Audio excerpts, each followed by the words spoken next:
Today's lesson is on motion, and it's kind of the part 2 of our study of motion. We had a day of motion earlier this year using derivatives. Now we're incorporating integration into our study of motion. So hopefully you've taken a look at the new note cards that go with this section. The worksheet that I'm going to be doing examples from is the same one that you're going to have for homework. I'm going to do some of them with you, and then the remaining problems will be finished as homework along with some problems out of the textbook.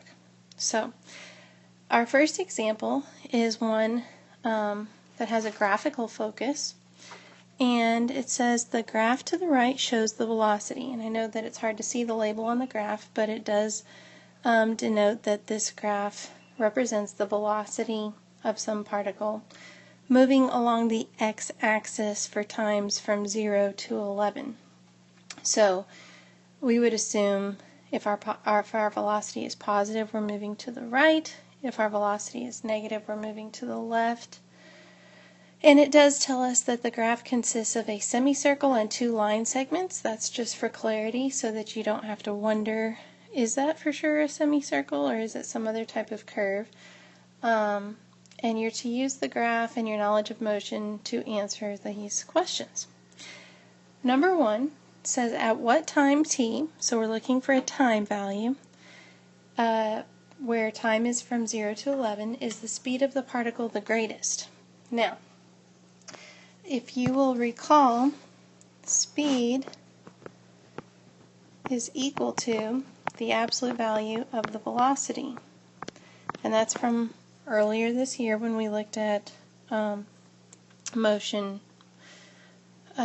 using derivatives. So since we're looking at a velocity graph, we're looking for where is the absolute value of the v of t, which this is like a y value on the graph.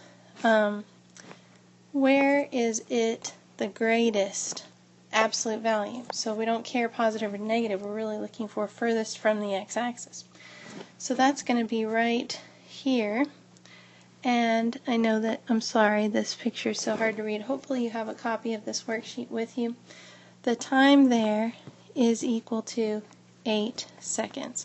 So we're just reading the time off the graph at the place where that velocity graph is furthest from the x-axis. Okay, number 2. At which of the times, t equals 2, 6, or 9, is the acceleration of the particle the greatest? And explain your answer. Well, your acceleration is the slope of the velocity. So we're looking for where is the slope the greatest at which of these times. So the slope is v prime of t, which is the same thing as the acceleration. And we want to do v prime of those 3 values. 2, v prime of 6, and v prime of 9. So we're looking for slope on a graph. This is like algebra 1. Okay, at 2, that's going to be right here. The slope is horizontal, so it equals 0. Then at v prime of 6, that is right here. The slope is, and we're just going to do like a rise over run thing here, it goes down 3 over 2, down 3 over 2, so the slope is negative 3 halves. And v prime of 9 is located right here.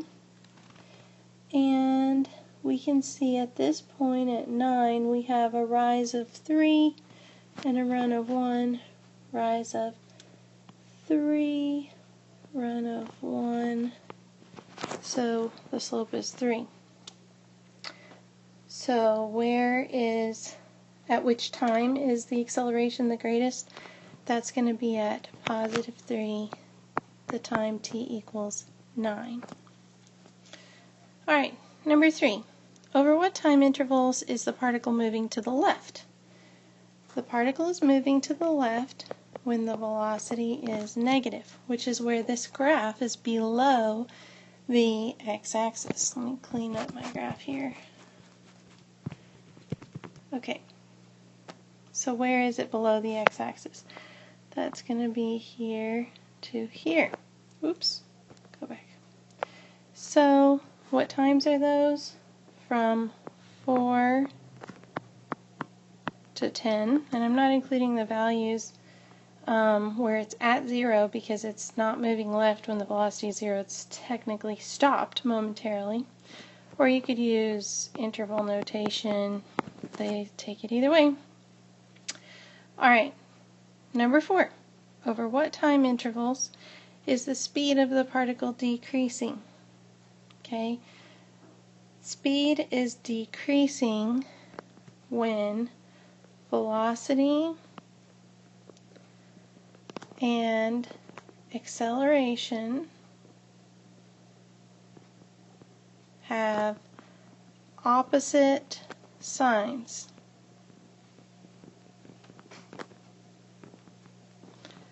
Okay, so you could make a sign chart for this if you wanted to. The velocity and the acceleration, which is the same thing as v prime of t, and talk about where are they positive and where are they negative.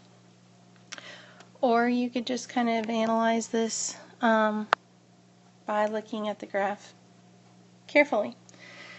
So from 0 to this time of 2, my velocity is positive because it's above the x-axis, and my acceleration is also positive because my slope is positive. So they're the same. So that's going to be a place where the speed is increasing. Then, from that maximum point of my velocity graph downward, I have a positive velocity because it's above the x-axis, but I have a negative acceleration because my slope is negative, I'm going downward. So that's going to be one of the solutions there, from 2 to 4. Now, from 4 down to 8, from 4 to 8 right here, I have negative velocity because my velocity is below the x-axis, and I also have negative acceleration because the slope is negative here. So those are matching, so that means my speed is increasing there. And then from here on out, I have, oh, no, not on out. Sorry, let me erase that. From this minimum point up to the x-axis, I have negative velocity because I'm still below the x-axis, but I have positive acceleration. So they're not matching there. That is a decreasing speed from time of,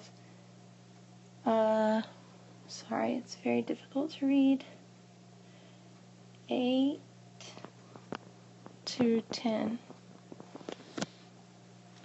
That's going to also be a place where the speed is decreasing. And then beyond that, both my acceleration and my velocity are positive again, so that's also increasing.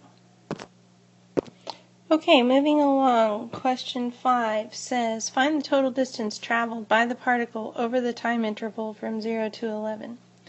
Okay, so total distance traveled, we have a new formula for. It's the integral from your initial time to your final time of the absolute value of your v of t dt. So what does that mean? Well, that represents the area between the curve and the x-axis from your starting time to your ending time, which will be from 0 to 11, but since it's in absolute value bars, that's always going to be positive quantity. So we're not going to worry about whether the area is above the x-axis or below the x-axis. We're going to take all those positive values and add them together. So I'm going to go back to the graph on the previous slide and erase here. We need to calculate areas for each of these regions. Now this first region is a semicircle. So how do we find the area of a semicircle? That would be pi r squared divided by 2. And what is the radius here? 2 units. So that's going to be pi times 2 squared divided by 2, which is 4 pi divided by 2, which is 2 pi. So this is an area of 2 pi. Alright, now we need the area for this large triangle. Of course, the area of a triangle is base times height divided by 2. So how long is it along the base of this triangle? From 4 to 10 is 6 units for the base, and then the height goes down to here, which is -6, so that we're going to say this has a height of 6. So 6 times 6 divided by 2 is going to be 18. So the area of the triangle is 18, the large triangle. And now we have this last one right here, which has a base of 1 and a height of 3. So 1 times 3 divided by 2 is going to be 1.5. So that's going to have an area of 1.5. So if we add those three all as positives together, we're going to get 2 pi plus 18 plus 1.5, which is going to be 2 pi plus 19.5. And that is the answer for number 5. Oops. Alright, number 6. Find the value of the integral from 0 to 11 of v of t dt and explain the meaning of this integral in the context of the problem.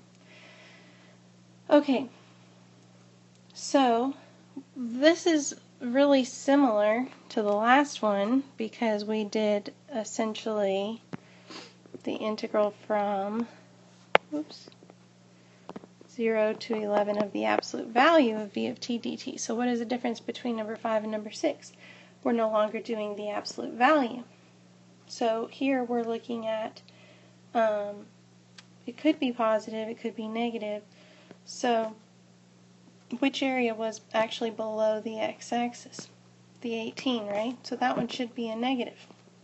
So we'd have 2 pi plus a negative 18 and then positive 1.5. So if I take 18 and subtract 1.5, that's going to give me 16.5. So this is equal to 2 pi minus 16.5. Now what does that mean in terms of the context of the problem? That represents the displacement. This right here is displacement. And that's one of your note cards today. Displacement. If I can fit it and spell it. Displacement of the particle over that time frame. And number 7, if the initial position of the particle x of 0 is 2, find the position of the particle at the time t equals 11. So this is kind of like your new position note card. You take your starting value of 2 and add on to it the displacement for the time interval desired. So this is 2 plus, we just figured out what the integral from 0 to 11 of v of t was, 2 pi minus 16.5. And combining my like terms here, that's going to be 2 pi minus 14.5. So that's going to be the position at the time t equals 11, given an initial position of 2. Okay, so we finished our first one. Now, example 2 is analytic, graphical, and calculator active. Especially important here that you're looking at calculator active. That's how you're going to see your graph. And this is a problem that would be more like on a calculator problem. You're going to round to 3 decimal places for your solutions on this. Now, I'm going to get you started on this one, and then I'm going to turn you loose to work on this on your own. And one thing that I would probably recommend is working with a buddy or a small group on example 2 and example 3, because I think that a lot of these problems are best figured out initially in your learning process as a discussion among peers. So I think sharing with one another, sharing your ideas is going to benefit you greatly in growing in your learning process of motion. So this problem says the rate of change in kilometers per hour, rate of change. Now, for motion, what does rate of change mean? The rate of change would be like the velocity. Okay, so that's an important thing to pick up on here. Of the altitude of a hot air balloon is given by, and here's where the analytic part comes in, we have a function here, r of t equals t cubed minus 4t squared plus 6, for the time from 0 to 4. So we're talking about a 4-hour period of time looking at the altitude of a hot air balloon. Now, keep in mind, this is an altitude equation. This is not telling us how far horizontally it travels. This is only up-down information that we're getting from this equation.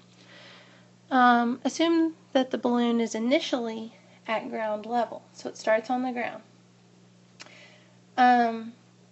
So as you go through these problems, you're going to take into consideration that the graph that you're looking at is a velocity graph, similar to what we did in our first example, and that all the information that you're given from the r of t equation is about upward and downward motion, time measured in hours, and so for what values of t on number 1 is the altitude of the balloon decreasing? Well, your altitude is going to be decreasing when r of t is less than 0. Whenever your altitude, your velocity or your rate of change of your altitude is negative, it's decreasing. So how can you find that? Go into your calculator, punch y equals, type this equation in, go to your graph, and look for where the graph is below the x-axis. Now, one thing that you should pay attention to is that these x-intercepts are not integer values, which is why this is more of a calculator problem. They're not numbers we would ask you to come up with necessarily by hand. So you're going to need to look for the zeros in your calculator using the calculate menu, and then round to 3 decimal places for those. Number 2 says find the value of r prime of 2 and explain the meaning of the answer in the context of the problem, indicate units of measure. So r prime of 2 is the derivative of r of t, which you can do in your calculator using the calculator calculate menu. That's just going to be the dy dx or ddx of the curve at the time t equals 2. So it's the acceleration, the derivative of velocity is acceleration at t equals 2. Alright, number 3. What is the altitude of the balloon when it is, and I haven't finished answering either of these questions. I'm just kind of getting you started on them so that you can discuss them with a buddy. What is the altitude of the balloon when it is closest to the ground during the time interval from 2 to 4 seconds? So we're looking for when is it closest to the ground? Well, you're going to need to look at when was it going up. So when was that r of t function above the x-axis? When was it going down? And look for that lowest value that occurs between those two times. Now, when you're looking for like a absolute minimum, it's going to be at a critical value. So a hint on this is that you have already actually identified the value where it is closest to the ground, the time value where it's closest to the ground in an earlier question. So I'm going to let you dive into that kind of on your own. Now, a lot of these problems are going to be very similar to those that you've done in our earlier motion unit, just adding in a few new things with the integration. This is a very commonly tested topic on the AP exam. It's all over the AP exam. So take your time, spend special attention, making sure that you're good at knowing your formulas, knowing your note cards, understanding the concepts, and also that you're using good problem-solving skills. These kinds of problems they're going to ask a million different ways, and a good conceptual understanding is going to be critical to your success on these types of problems. Don't expect them all to look the same or sound the same. You're really going to have to think about them as you're working. So I'm going to set you free to work with buddies on your motion problems, and I wish you the best of luck. Bye!